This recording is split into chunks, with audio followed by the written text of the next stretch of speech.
tumesema kwamba maandamano isiwe maandamano ya kuharibu mali ya watu.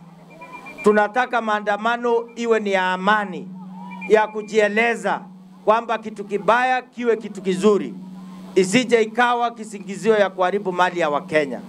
Tunakubaliana watu ya Kacheliba. Mimi nataka niwaambie wale matapeli ya kuwa tupe rais muda aweze kufanya kazi.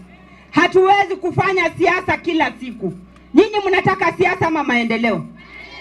Wale wanakuja kusumbua wakifanya siasa. Kuna uchaguzi inafanywa leo? Kuna uchaguzi inafanywa mwaka kesho?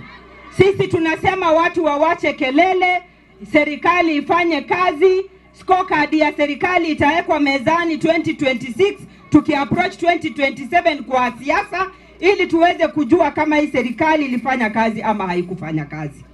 Na sisi kule kwetu tunasema hauwezi kunja ngumi leo na utapigana kesho.